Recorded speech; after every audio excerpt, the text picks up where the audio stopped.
Thank you very much, everyone, for your time this morning. I want to welcome you on behalf of the European University Institute, the Florence School of Banking and Finance, and the ERC-funded project ECOINT, or 20th Century International Economic Thinking. So the title of that project should give you some clue as to why we're here. This is the second in a series of talks that we're doing and archiving to have online as a record with women economists working in international organisations. So last year we had a really interesting discussion with Carmen Reinhardt at the World Bank, and this year it's my great pleasure to welcome Professor Beata Javorcik at the European Bank for Reconstruction and Development. And today really my job is going to be just to introduce Dr. Johanna Garcia-Morin, who's a postdoc in our project and who will be conducting the interview. It's been her work that's got, in conjunction with Professor Thorsten Beck, that has been able to organise Professor Javorcik's visit. Johanna is a postdoctoral fellow here in the ECOINT project. She received her PhD in International History at the Graduate Institute of International and Development Studies in Geneva in 2021. She's taught for 2 years in the Global History Lab program in Princeton, and her new book will trace the global history of financial deregulation from a gender and post-colonial perspective. And she's published a lot of articles on the debt crisis, economic reforms, and the history of economic thinking, all of which make me very grateful to have her in our project. And today she's going to introduce Professor Javorcik to you all and work with me to have a discussion with Professor Javorcik about her career in international organisations and her own international economic thinking. So thank you, Johanna. I hand over to you. Thank you very much. Thank you, Beata, for being here.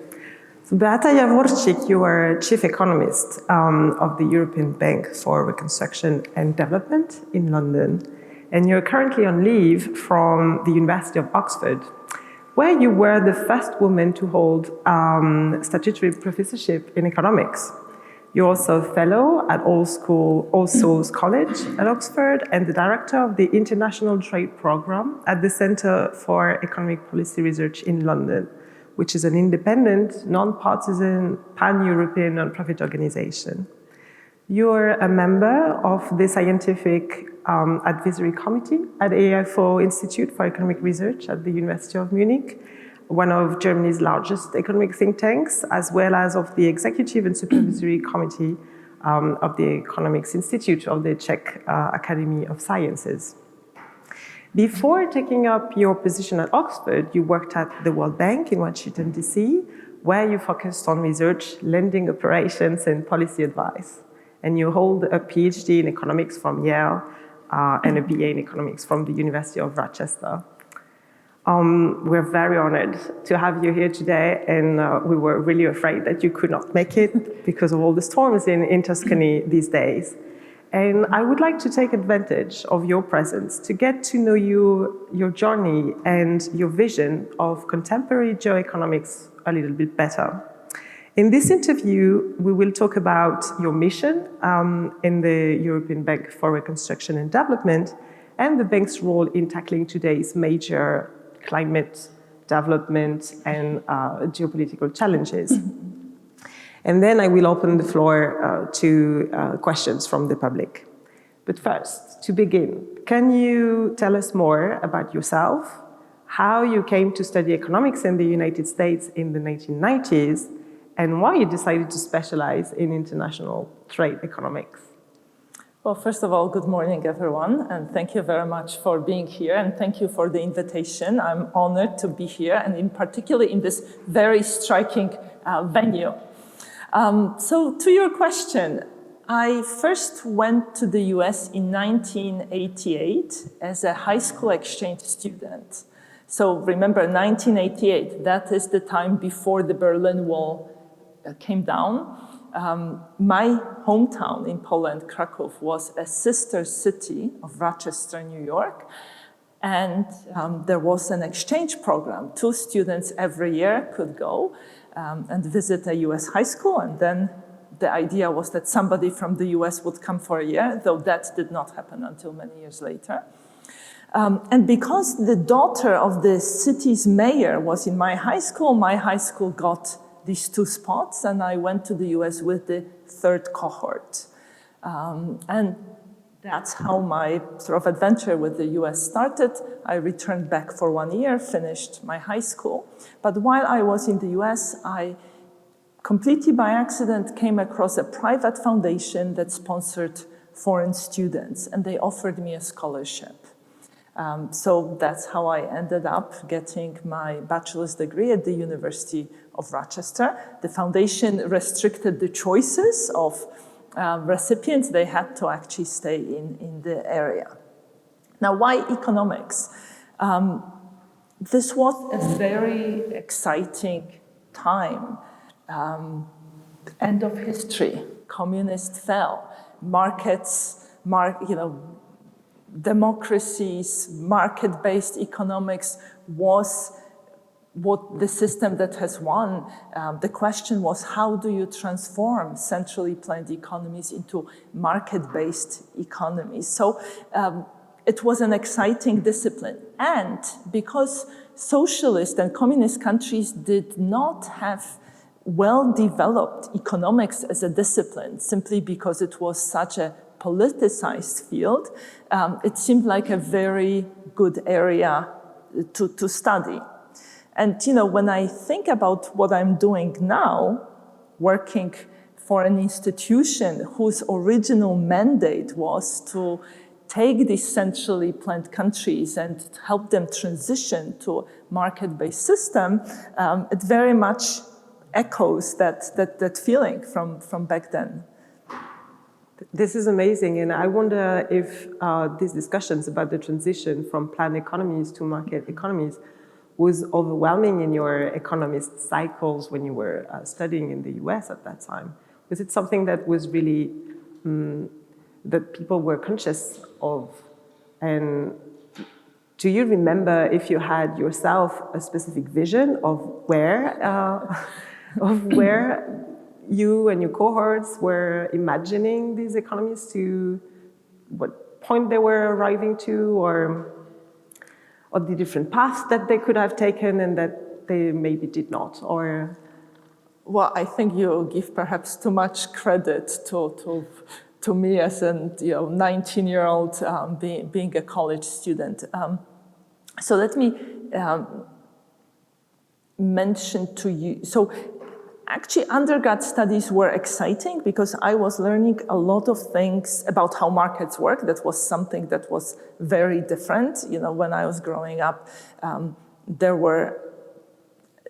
initially there were only one type of price when you went shopping in a sort of official store. There was the regulated government set price. And then in the late 80s, there was some price liberalization, and then the shops had to mark the prices, and they had to specify whether this was a government-regulated price or whether this was the deregulated price. And not surprisingly, the deregulated prices were higher. So, I started sort of from a very different base. Then when I moved to graduate program, I thought, well, okay, now we're really going to learn something real about the reforms. And then, studying international trade, we were learning about country A and B exchanging infinite number of goods. That was, more than 2 degrees removed from reality. But when I started my graduate school, it was with a sort of future career in mind, meaning I actually wanted to work for multilateral development institutions. And my supervisor, my PhD supervisor, Andy Bernard, still recalls the time when he asked me, where do you want to be in 10 years? And I said, I want to be at the World Bank. And he said, yes, I'm going to help you write the dissertation that would get you a job at the World Bank. And he delivered on that. Thank you for this great transition, because really we're so interested in this kind of trajectories of women economists who were both in academia and in international organizations. So I understand that the opportunity to actually work at the World Bank was actually a dream and you worked for it, and so it just did not happen to you like this. But I really want to understand how your work in a multilateral organization informed your academic work and vice versa, because I understood you created all your career a bit in between these two professional environments. So just to sort of give you the context, when as a PhD student, when I went on the market, I also had academic offers, and but I chose the World Bank. That was my favorite. That was what I wanted to do. But when faculty members would stop me on campus and they would say, "So, where are you going?" and I would say, "To the World Bank," they would say, "Oh, yeah."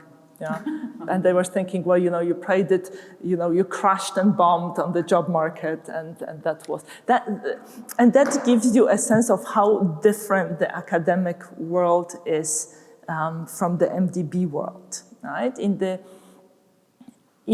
MDB world, the system gives you an incentive to focus on policy-relevant questions. I mean, you have a lot of freedom what you can research as long as it is vaguely related to developing countries.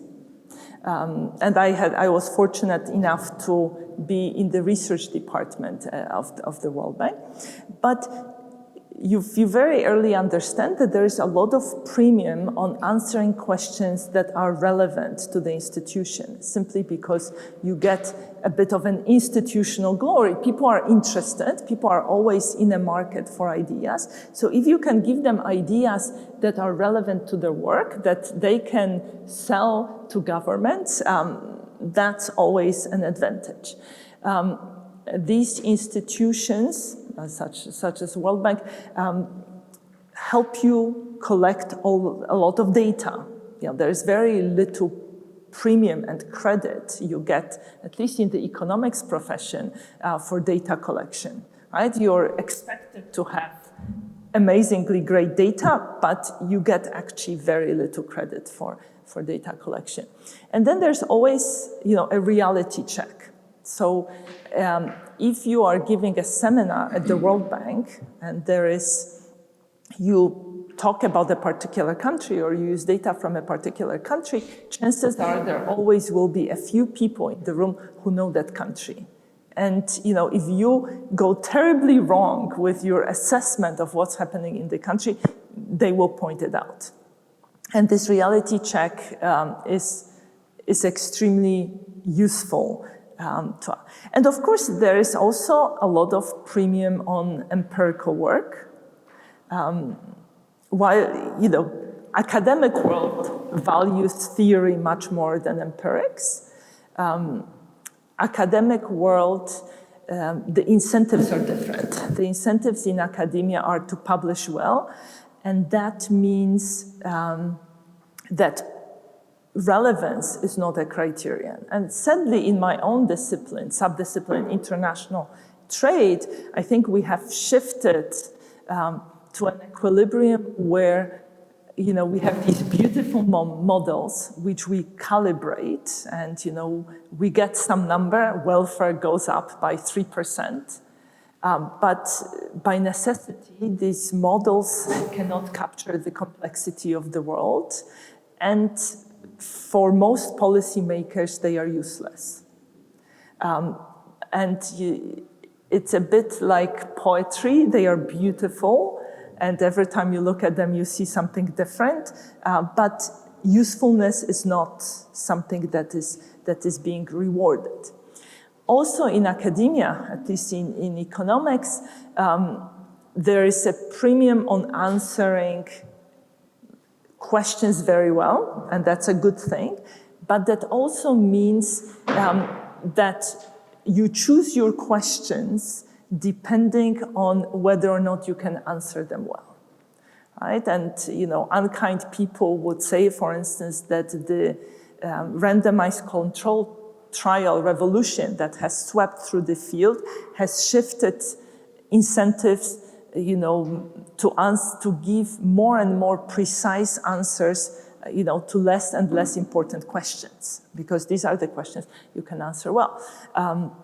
And you would not even attempt to answer a question that may be incredibly important, but you cannot answer well.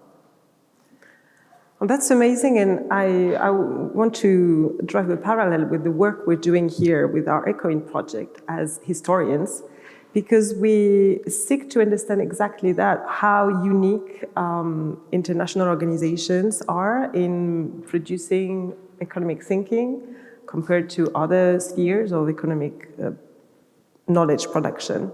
And we have observed throughout the 20th century that international organizations fostered the development of original thinking also because they gave opportunities to people who did not have opportunities in the academic field in economics, namely women or people coming from developing regions.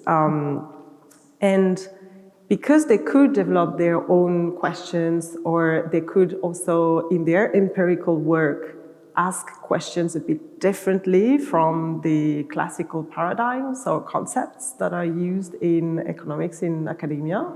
I think, and this is the work we are trying to push for, is that they brought new questions that in the end influenced academia, because obviously they nurtured a public debate that kind of pressured academia to also ask itself new questions in economic.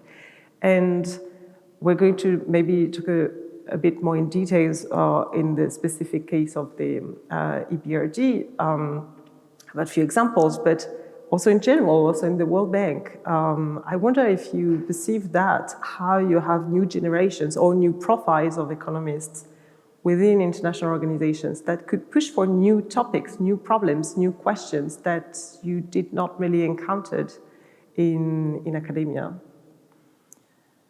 So what an organization like the World Bank could do was, first of all, you created a critical mass of people in a particular area of economics. So if you are a trade economist like I am, and you are in a mid-sized department, you may be the only or maybe one of the two trade economists.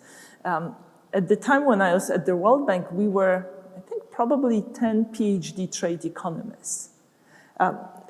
So that's actually important because you immediately have people to talk to. And perhaps the difference is not just between, hiring versus non-hiring women. Economics is a very male-dominated profession. But yes, MDBs were much earlier cognizant of the need for diversity than economics department. Just to give you an example, at some point at Oxford, I found myself as one of two females among 50 faculty members. And this is sort of, for the first time in my life, I realized, well, that's odd.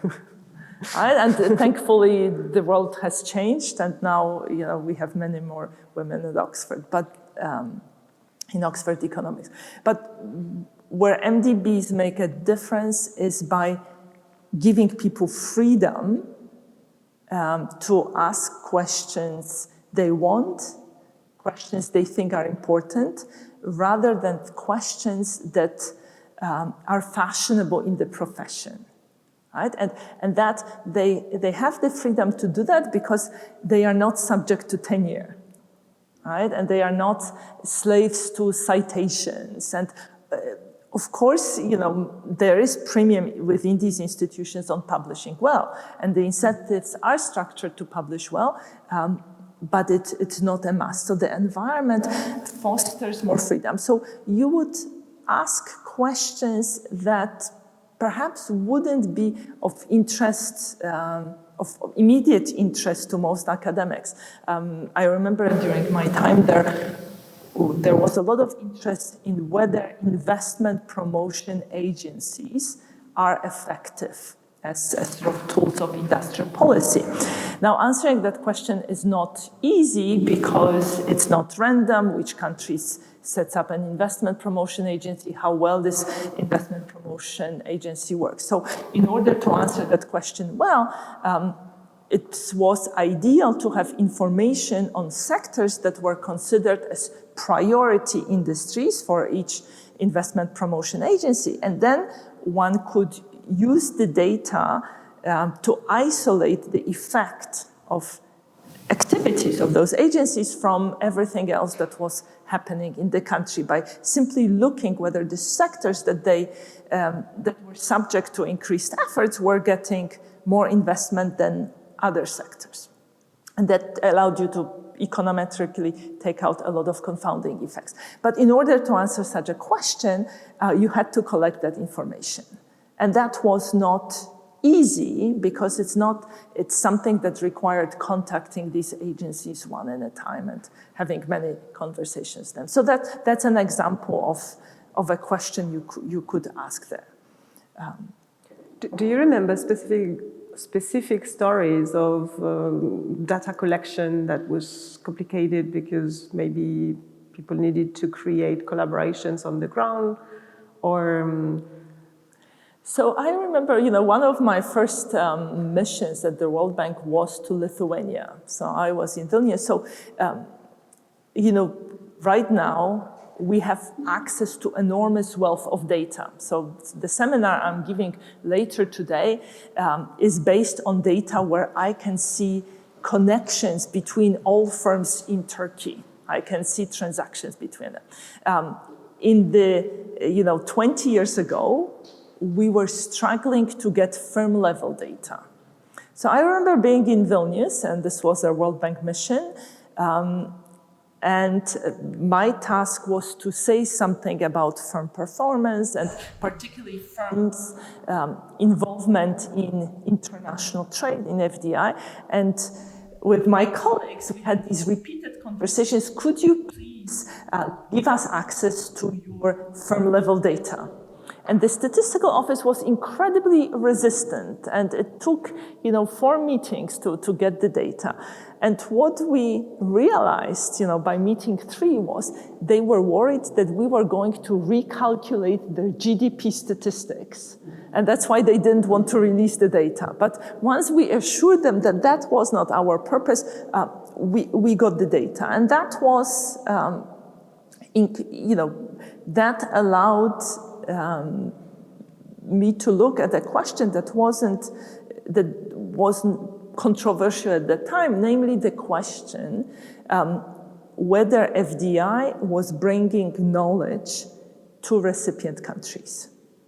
And it was controversial because there was a very incredibly widely cited paper by Ann Harrison and Brian Aitken, and that paper was showing that in Venezuela, entry of FDI was leading to lower performance in terms of productivity of domestic firms. So Lithuanian data allowed me to revisit the question, but focus, rather than focusing on firms competing with multinationals, to look at what impacts multinationals have on sectors supplying inputs. Right? And that one could see a positive impact. And that was something that was quite novel at that time. And I imagine that participated in the transition, specifically of these countries, of the economies of these countries, which brings me to talk more about your current position now at the European Bank for Reconstruction and Development in Europe. And just for our audience, I just want to very briefly remind the origin of this organization that was created in 1991 after the Berlin Wall fell and the collapse of communist regimes. And if I'm correct, it was initially designed by Jacques Attali, one of the former advisor of the then French President François Mitterrand, a socialist, but that had very interesting agenda for Europe at that time. And the whole purpose of the bank was to help countries from Central and Eastern Europe to transition to market economies and open economies. But now the bank has evolved a lot because it's not just implemented in Eastern Europe, it's also implemented in Central Asia. As you pointed out, it's also fostering development programs in countries that have no communist legacy. So it had to evolve in its design and in its definition of its own purpose. Maybe you can tell us a little bit more about how it functions and what is your role? What is the role of a chief economist in such an organization? So let me start with the initial premise on which the EBRD was set up. It is a much younger MDB than the World Bank, than many others. So it was set up with a very progressive mission because the mission was specified in terms of systemic change. Right? Its mission, as spelled out in the Articles of Establishment, is to foster transition to free market, through promoting private sector, through promoting openness to trade, through promoting resilience, and environmental soundness, so environmental sustainability and sound approach to environment. So we are talking 1991. That's a very progressive mission. And in the early days of the EBRD, it was very easy what had to be done. It was about dismantling the system of regulated prices. It was about privatization. But then by the mid-1990s, the question came, how do we know that what the institution is doing makes sense? And the transition concept was formalized by the chief economist back then, Nick Stern, who said, transition is about, or transition as interpreted as the EBRD mission, is about creating markets and development of markets. It's about supporting institutions that support markets and promoting behaviors that are consistent with markets. And that was the lens through which every project at the EBRD was being evaluated. Right? Because if you think about how EBRD thinks about its projects, well, these projects are supposed to follow sound banking principles, right? We want our money back because we give loans, not grants. We want to be additional. So in other words, we want to be somewhat reassured that the project would not have happened had we not been involved. And third, we want to make sure that each project has this transition impact. So this was the lens in the 1997. By later, so after the financial crisis, by 2015, there was a realization that this concept needs updating. And I was part of a commission, which included Tim Besley and my predecessor, Sergei Gurev, that took that concept and thought, okay, how do we make it fit for the new times? So remember, after the global financial crisis, economics profession started talking more about the fact that markets left to themselves will not always create optimal outcomes. So the commission that revised the EBRD transition concept said, well, we should be thinking about transition in terms of characteristics of desirable characteristics of the endpoint, of the economy that has completed the transition process, realizing that there isn't a single model to which these countries are going. And we started thinking in terms of 6 transition qualities. So the desirable characteristics include being competitive, being well-governed, being resilient to shocks, being integrated both within country as well as outside countries, being green and being inclusive. So, if you think about in terms of ESG, you see the green, inclusive, well-governed. This is echoed there. And every project we do now speaks to one of those, one or more transition qualities. Do you remember who championed these new concepts, these new ideas to redefine a bit the transition concept? I'm asking this question because, once again, when you study the history of an organization, you always discover that new ideas are never the result of a consensus in a committee. It will always be championed by specific people who will try to push for the new ideas within the organization, and eventually they will kind of win in a little ID battle within the organization. So maybe there was no battle, but this was a bit why I asked before about new profiles or maybe new generations of economists or... Well, you know, that change in the definition of the transition concept actually it was like an earthquake in some ways for the institution, right? So our commission came up with the concept in 2015. In 2019, I came to the EBRD as the chief economist, and I was amazed how every discourse, every board document, every report included these transition qualities. And I thought I joined a cult, not an IFI. So in that case, the change had to come from the very top. You cannot change the organization organically, sort of from bottom up. Now, I mean, the redefinition of transition concept was not that far from the Articles of Establishment from 1991, which I cited, but it changed the way projects are done. But it also corresponded to the times. As you know, in mid-2010s, people started talking more about ESG. More emphasis was put on green economy. So the institution also responded to what its shareholders wanted.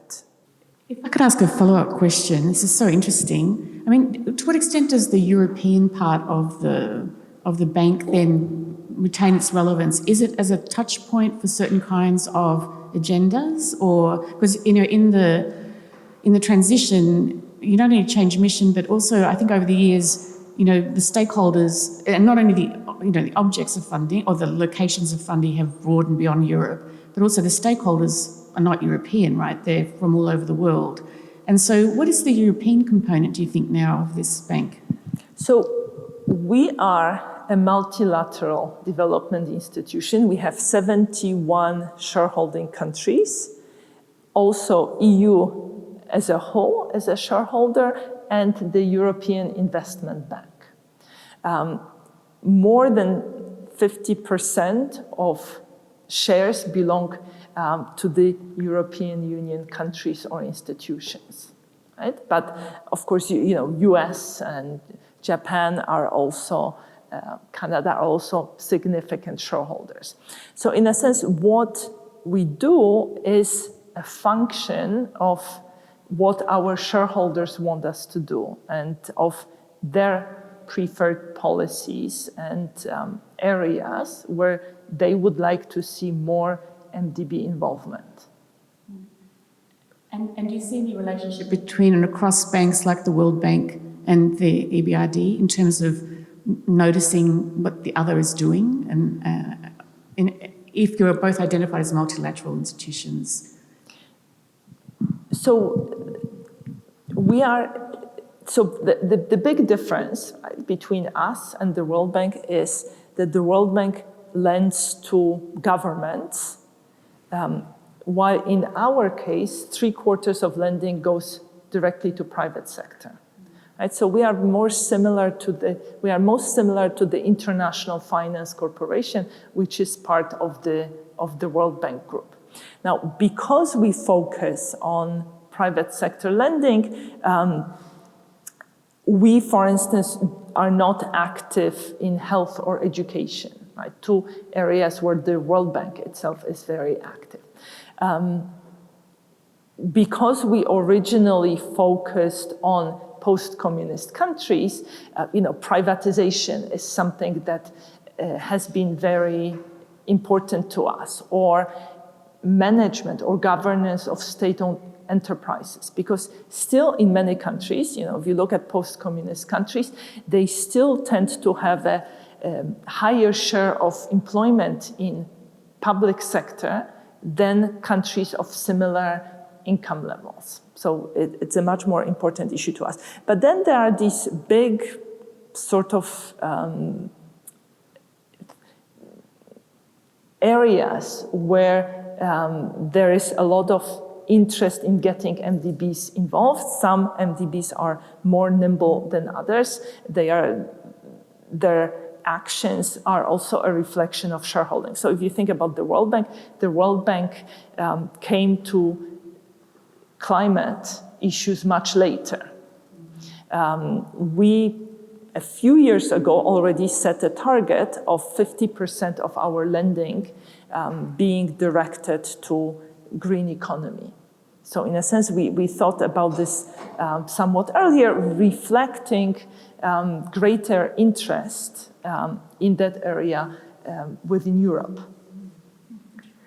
And because the span of possibilities is so large, the geography of your lending is so large, what is the method, or what is the practice to screen projects, to choose projects? And I imagine the differences between how you pick a project in Lithuania or how you pick a project in Turkmenistan, for example, is so different. So I outlined the sort of three steps, right? Sound banking, additionality, and transition impact. That is something that is assessed at the project level. But then, there's a question: how do you steer this giant ship, right? The EBRD into the desirable direction? How do you reach the goal of having, for instance, 50% of lending being directed to green economy? So you do that by having targets, essentially. So there's something called corporate scorecard, where we have this target: 75% of lending to private institutions, 50% to green, 30% of project having some gender component. We have also some steer in the scorecard as to the geography. So for instance, some preference for early transition countries, meaning countries that have made less progress in transition. And that is then cascaded down to the banking departments. Our banking departments specialize in different areas, and to the level of individual bankers. Right? So in a sense, you want to create incentives for people to find projects that, as I said, are in private sector, or projects that speak to climate.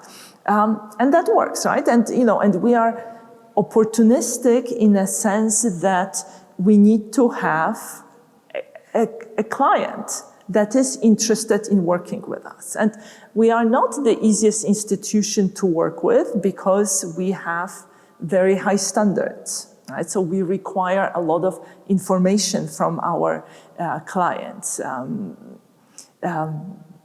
both on all the sort of aspects of ESG as well.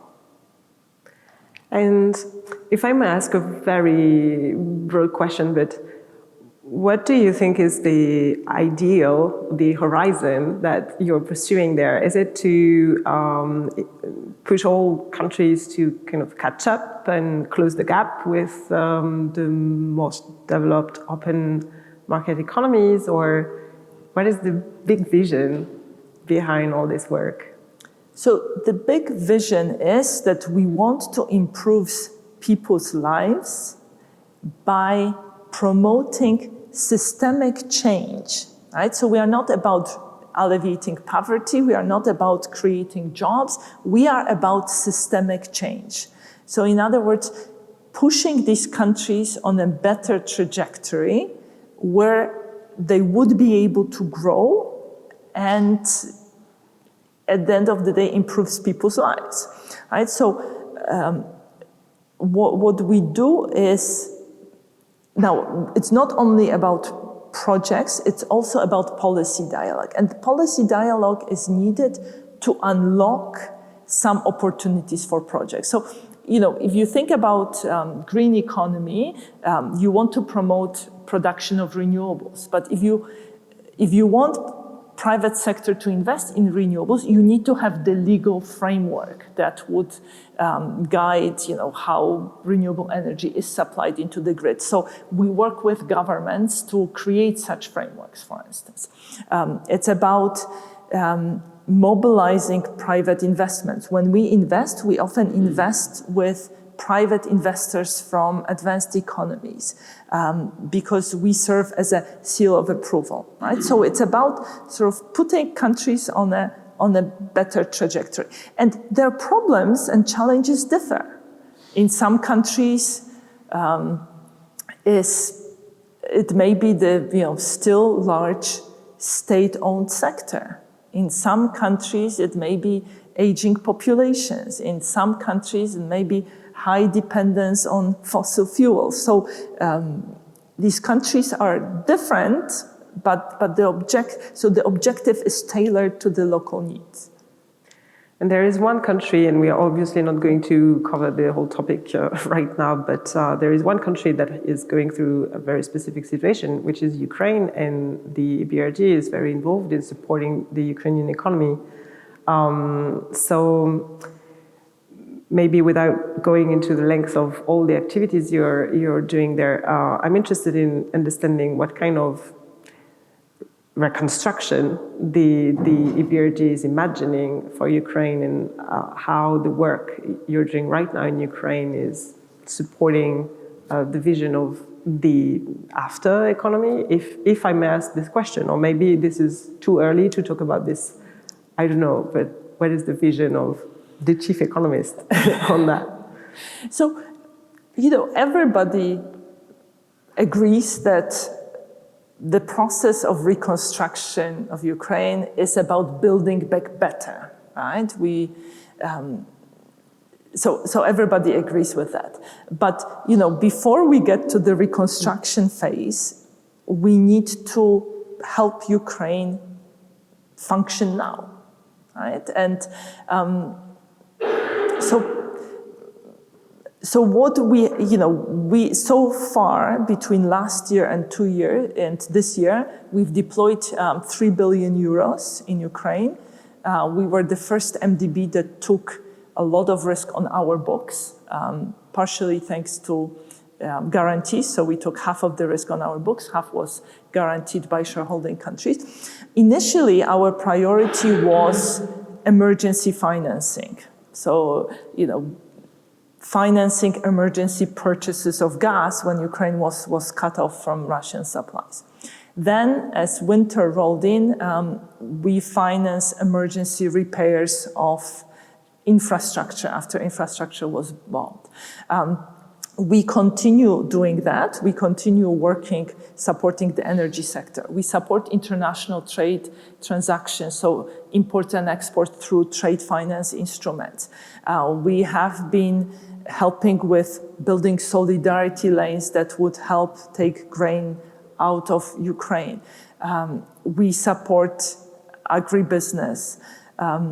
We helped the Ukposhta to finance internet satellite links to get internet connections and have generators so people could go and charge their phones and get internet access. And the logic here is that by helping make conditions as bearable as possible, we are helping Ukraine preserve human capital in the country. So we are helping people survive there rather than leave. Because, the discourse about reconstruction is always about how much money is needed. But what you really need equally much is human capital. You need people so that when the moment for reconstruction comes, the country will be well positioned for that. Now, let me inject a little bit of realism into the discourse about reconstruction. So in our last transition report, which is what my department produces, we looked at 200 years of wars, and we focused on wars between states where the fighting was taking place on the territory of a country in question. And then we asked, what happens after the war? And we compared what happened in those countries to what happened in other countries that were similar in terms of population size, income, and growth. And essentially what you see is, reconstruction should not be taken for granted, right? In half of the cases, countries don't go back to the pre-war GDP per capita trajectory quarter of a century later. Right? And if you think about the reconstruction of Japan, which was widely hailed as a success, it took 15 years. If you think, so what we also did is then we looked at what explains the speed of this rebound back to the pre-war growth trajectory.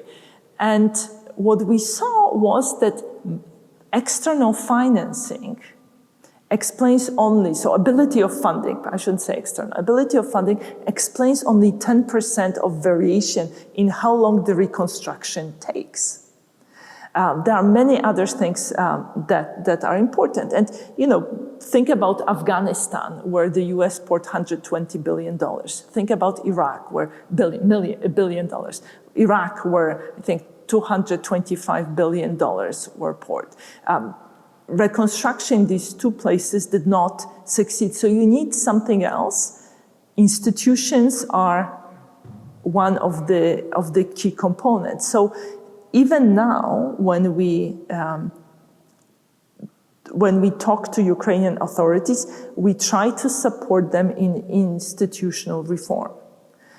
Before the war, we helped set up a procurement system called Prozoro. It was an electronic procurement system that would publish a lot of information about tenders, about results, who won, and prices, in order to increase transparency. We continue working on that.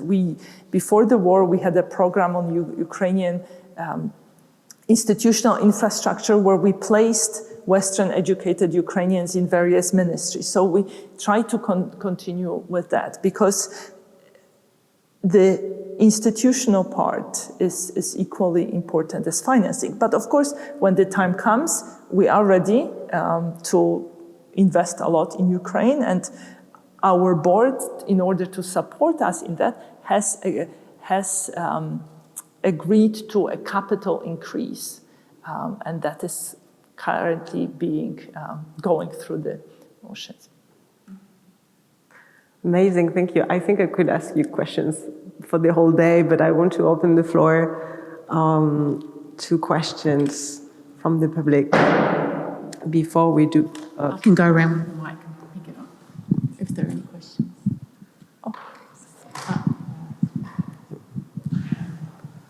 Maybe introduce yourself again. Yes. So, good morning. I'm Guilherme Sampaio. I'm a postdoctoral fellow in ECOINT. So I'm a colleague of Joanna and Elizabeth Banks here to my left.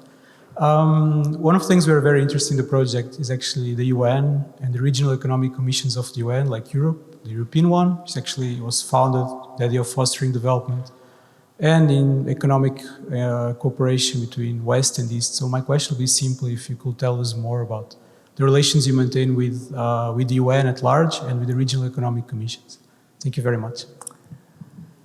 I'm afraid I probably don't have that much to say about this, as in my 4-year tenure so far, I have not encountered that much cooperation. But you also have to remember that EBRD is a small institution, so 90% of my colleagues are bankers. My tiny department is, I think, one is like a minister research department. We also do the projections. So we don't have the scale of the World Bank to produce a lot of reports. And actually EBRD does very little in terms of sort of analysis of countries, of operations.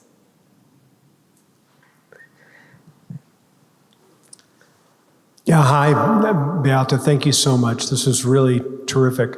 I have two very quick questions for you. One is, you trained as a trade economist, but the world seems to have changed its attitude about the virtues of trade and about the virtues of trade economists.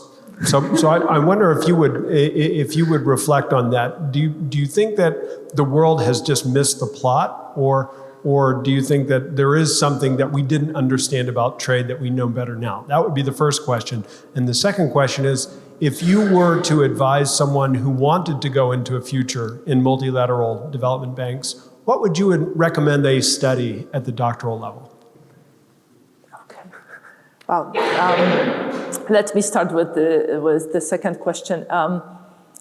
If they are, so I would advocate as the first best economics, simply because of it giving more options. IMF has 1,000 PhD economists. The World Bank has a lot of economists. Regional development banks have a lot of economists. But of course, that's not the only thing you can study, because the World Bank has health specialists, engineers, MBAs, and so on. But the number of jobs is simply, I think, smaller. And then if you think about what type of economics, I would say anything related to environment would be a winner, and is going to be a winner, I would think, for the next decade.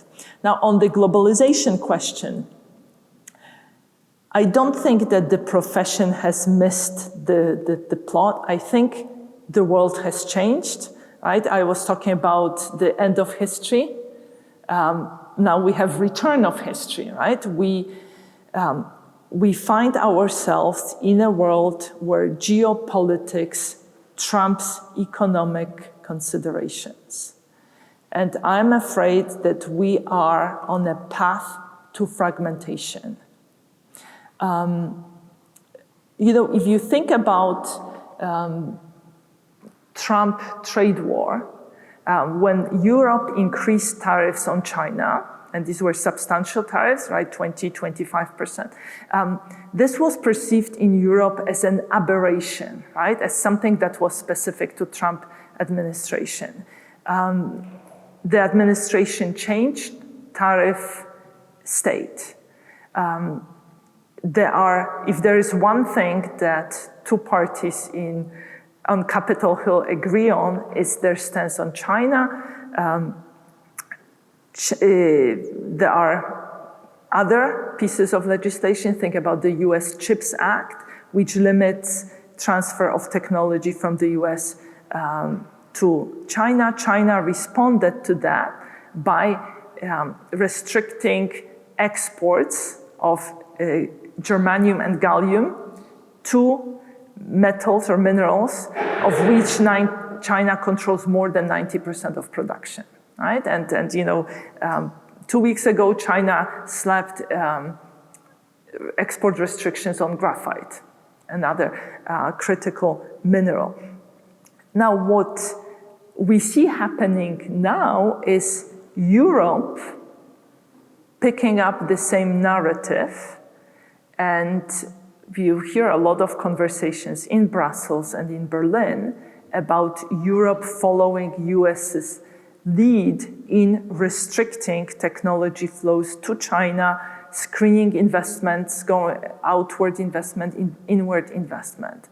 And that to me is very worrisome, because while originally the European plan, the strategic autonomy, was about finding access to critical raw materials, securing access, I worry that if Europe goes on that path, China will respond with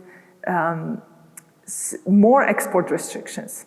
5 years ago, only 5% of critical raw materials were under export restrictions. Last year, it was 30%. So this is sort of one path of fragmentation. Then we see big changes around Russia.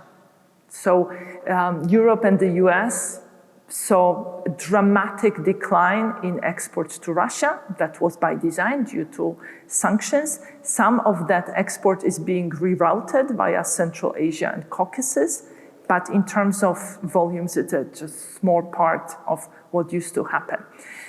When Europe exited, Turkey and China stepped up and increased exports to Russia. The third thing we are seeing is changes to currencies of invoicing. So for instance, a decade ago, 5% of Chinese exports to Russia, or 10% of Chinese exports to Russia were denominated in renminbi. Now it's 2/3. Moreover, you see third countries denominating their exports to Russia in renminbi.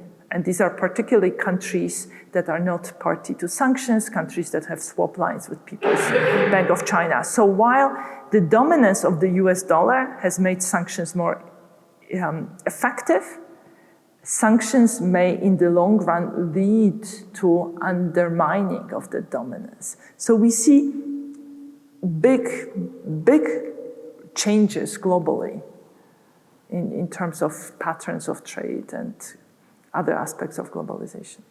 Thanks. Actually I have kind of two half questions and then a full question. The first, more related to your work at the EBRD, and maybe also in comparison. You mentioned earlier the EBRD is not exactly like other IFIs or MDBs, as it is actually private sector lending, not official lending.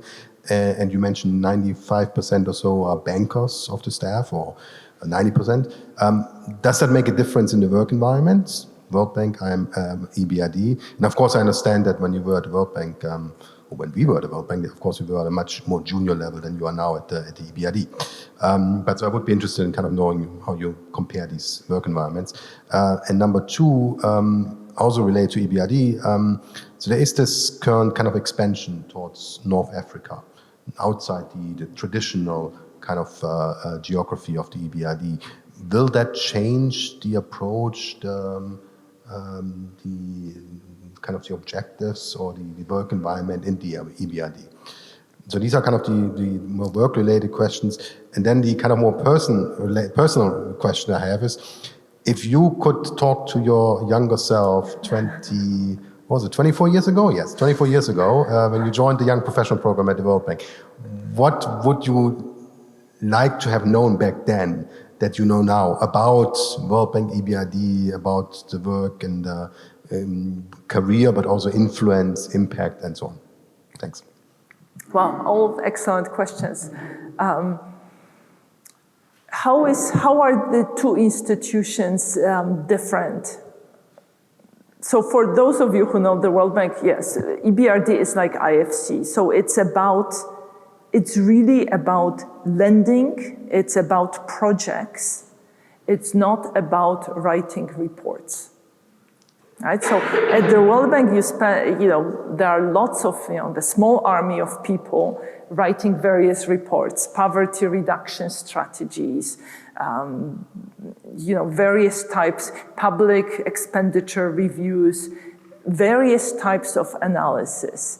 At the EBRD, we have country sector strategies, and that's about it. And these country sector strategies are needed really to sort of outline what we want, and this is sort of based on a dialogue with the government, what we want to achieve. But we don't do analysis for analysis' sake, because that's not our mission. So everything is very project-driven. If there is analysis that's being done, it's typically done by consultants, and it's about specific area which is related to the project. So if the project is about renewable energy, it is about,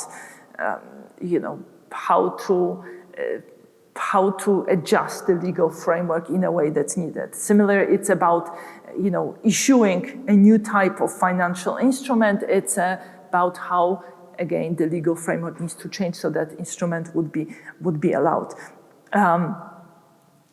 And that's, so policy dialogue is very targeted, and that's a sort of different mentality. It's sort of about doing things much faster. So that's one part of the question. In terms of, what my younger self, oh my God, that's a hard one. Now let me just say that I was no stranger to the EBRD. So my dissertation was actually written based on EBRD data. In the mid-1990s, EBRD did a survey of multinationals asking them whether they were interested in investing in Eastern Europe and former Soviet Union. I found some description of that survey and I called up EBRD and I said, well, could you share the data with me? And they said, sure, but you need to come and work for us in the summer. And that's what I did, right? In almost a quarter of a century ago.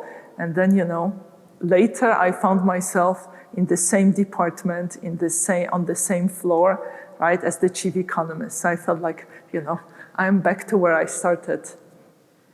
I will have to take a rain check on what I should have known. I think I probably would have told the younger myself, don't stress out so much. Things would work out, right?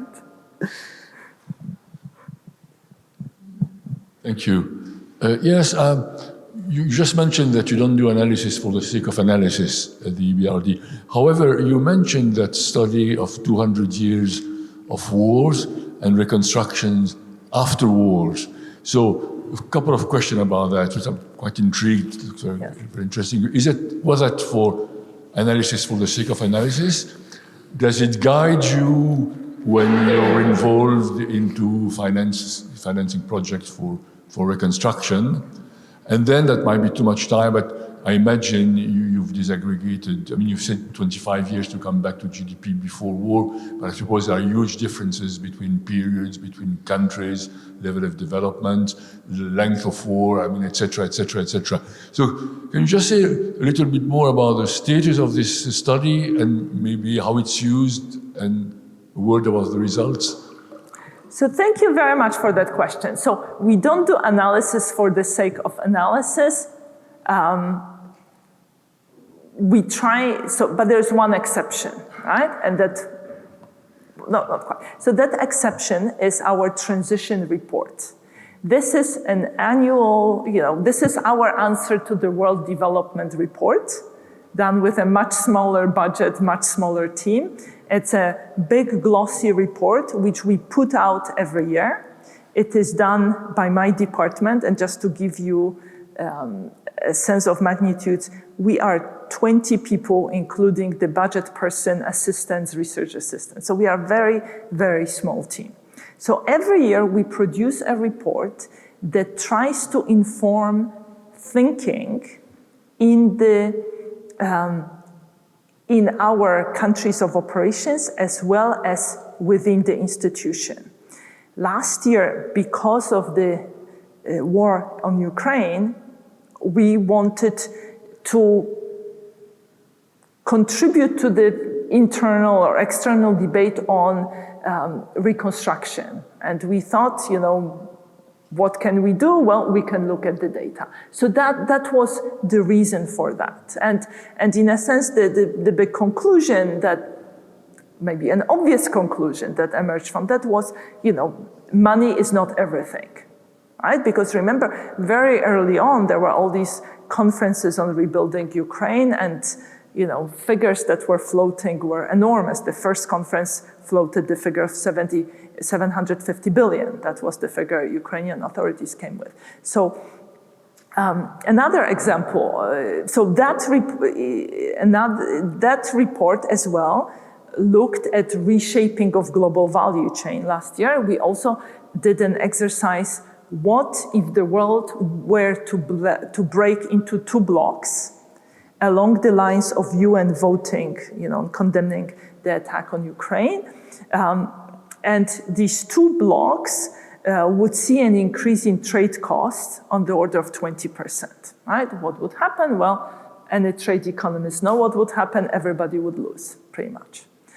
So we, IMF did similar, perhaps more sophisticated analysis half a year after us, and this is one of the messages Kristalina Georgieva is promoting very much. We thought about this as well, and I'm glad to say we thought about this a bit earlier.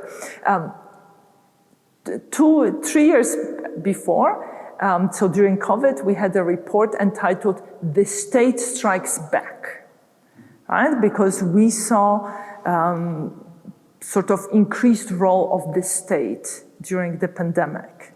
And there, for instance, we documented, we did an analysis of legal frameworks guiding governance of state-owned enterprises. And that was, just framework on the books, not even enforcement, right? And the picture was not very pretty. In our countries of operations, even the regulation is very far away from where it should be. And we pointed out that, there is nothing in many countries that prevents SOEs getting unfair advantage over private sector, for instance, by having lower tax rates, access to subsidized input, and so on and so forth, right? And that was also an excuse for some conversation within the institution about how we score projects that involved state-owned entities in terms of transition impact. We also had a study in that report which looked at lending in Turkey. And essentially that study documented that state-owned banks tend to pump credit to regions where local elections are closely contested and where the incumbent is aligned with the central party, while withdrawing credit from other locations. And that was another warning we wanted to give to the rest of the institution. State-owned banks can do good things, but there is this political aspect. So again, we need to stay vigilant when we lend to state-owned banks.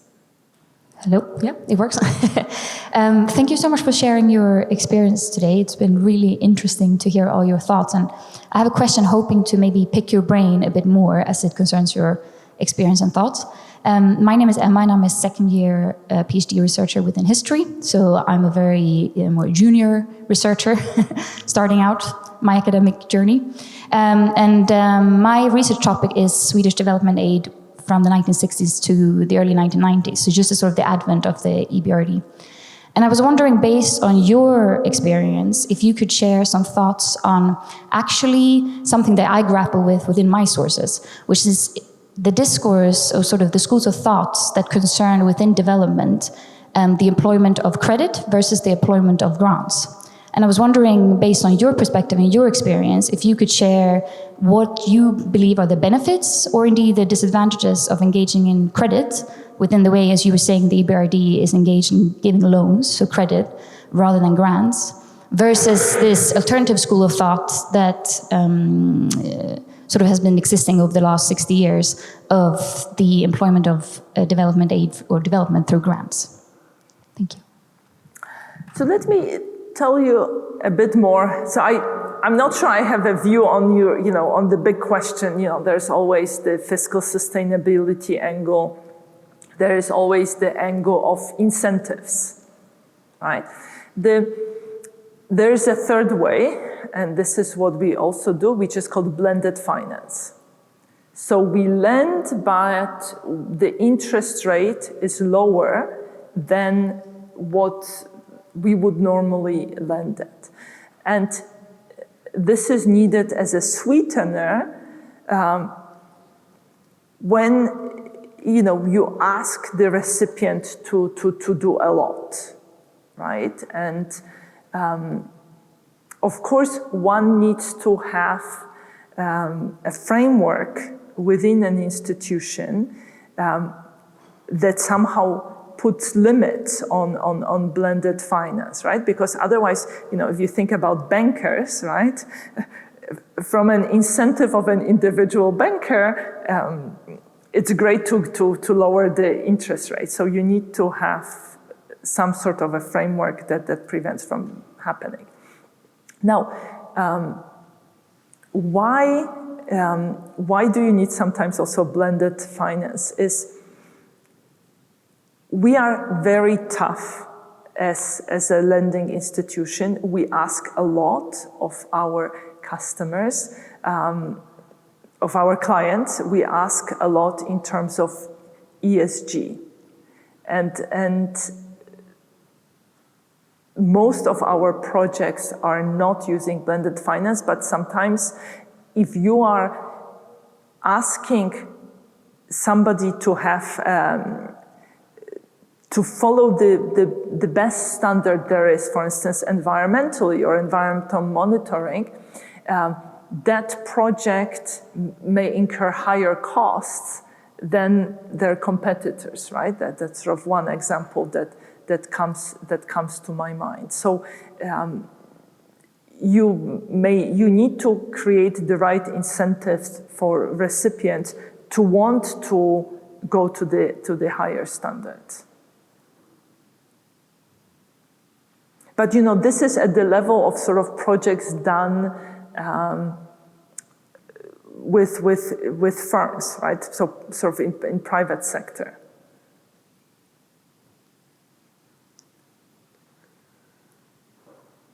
Okay, maybe if I just ask one more question, because what I found really intriguing, and it also relates to our historical interests, I suppose, but and in some ways it maps onto your own trajectory. But the World Bank and your institution have different ways of approaching questions of reconstruction and development, but they do both take this development idea. And I wonder, in your own sense of the horizon that Johanna was talking about, what are the ends of this?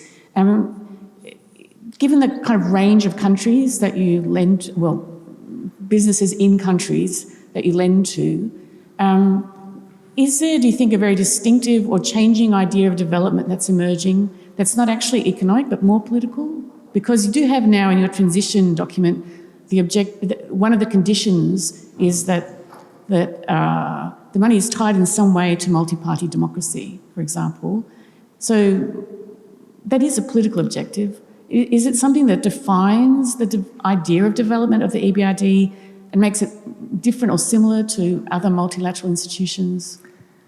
So we are different from other MDBs because we have this political mandate in our articles of establishment. So we are not asked to promote democracy, but rather our articles specify that we should be promoting transition in countries committed to and applying the principles of multi-party democracy.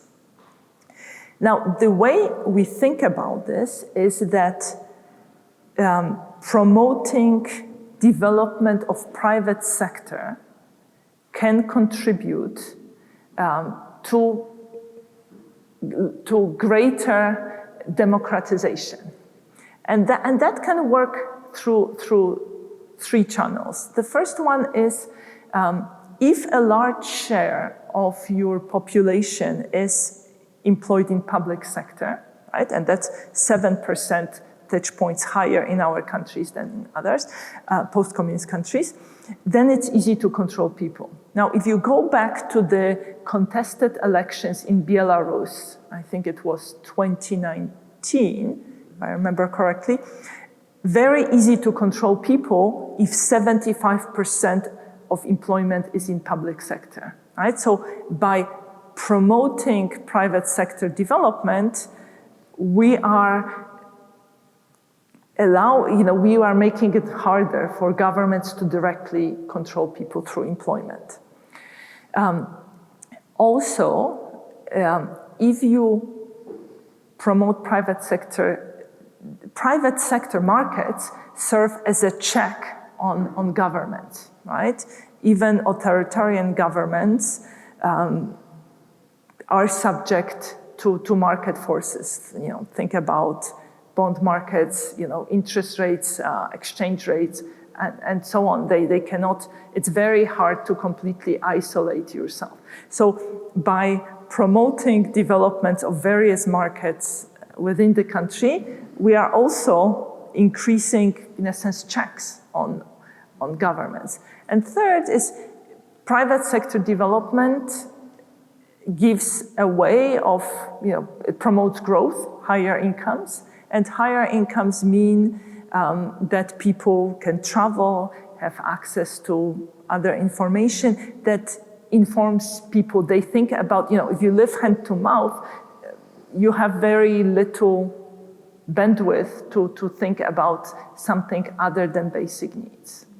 So by promoting growth and higher incomes, we give people, in a sense, the freedom to think about other things.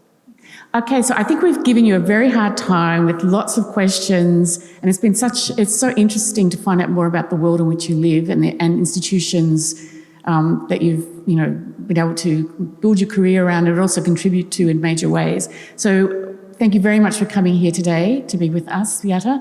And so Professor Javorcik is also giving a talk at 3:00 over in Villa Schifanoia in the Capella on her own research. And I'm going to be in that, so if you'd like to join us. And perhaps if you just put your hands together and thank Professor Javorcik for her time today. Thank you. And thank you all for coming along. Thanks. Thank you for having me.